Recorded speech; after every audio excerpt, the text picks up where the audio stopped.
Cette journée a commencé comme tant d'autres, avec le poids de l'épuisement sur mes épaules après avoir terminé un projet qui m'avait consumé pendant des semaines. Je ne rêvais que du silence réconfortant de ma maison et du doux arôme du thé chaud pour calmer mon esprit. Mais alors que je franchissais la porte, la scène qui m'a accueilli a été comme un coup de poing dans l'estomac. Des murs auparavant immaculés arboraient désormais des gribouillages chaotiques aux couleurs criardes rouge, bleu, vert comme si un ouragan de peinture était passé à travers. Au milieu de ce chaos artistique, les enfants de ma belle-sœur sautaient et riaient, transformant mes murs en toile, mes portes en papier brouillon, comme si la maison était un parc d'attractions sans règles. Mon cœur se serra. Ce n'était pas seulement un espace, c'était mon refuge, chaque détail choisi avec soin, chaque recoin un morceau de mon essence. J'ai pris une profonde inspiration et, de la voix la plus calme possible, je leur ai demandé d'arrêter. Mais ils ne faisaient que rire plus fort, laissant derrière eux de nouvelles lignes de repères alors qu'ils couraient dans la pièce. C'est alors qu'elle est apparue, ma belle-sœur, les bras croisés et le regard provocateur, comme si elle attendait une confrontation.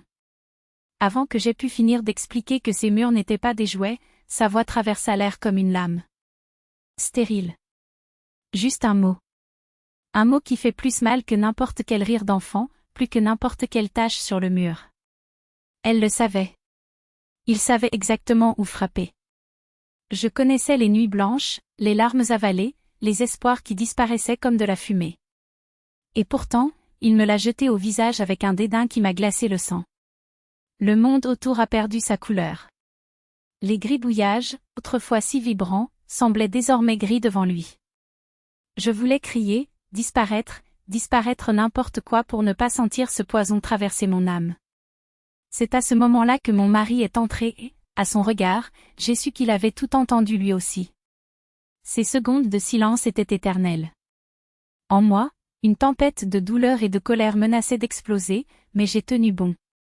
Je savais que si je répondais de la même manière, cela ne ferait qu'alimenter son plaisir à m'humilier.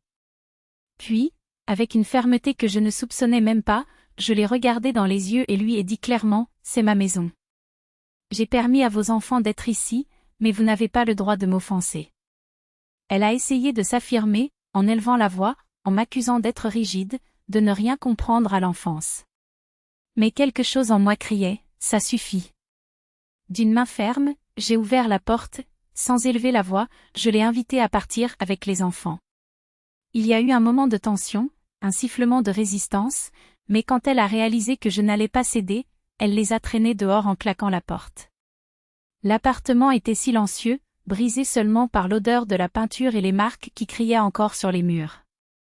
Assis par terre, pour la première fois depuis longtemps, j'ai laissé couler les larmes non pas de faiblesse, mais de soulagement. Pour la première fois, je m'étais défendue. Lorsque mon mari est revenu, ses yeux reflétaient une détermination que je n'avais jamais vue auparavant. Il a compris, il était temps de poser des limites, même si c'était avec sa propre famille. Je savais que les jours suivants apporteraient des conversations difficiles, des regards désapprobateurs, peut-être même des grognements dans mon dos. Mais une chose était sûre, plus jamais personne ne me mépriserait entre les 4 murs que j'appelle chez moi.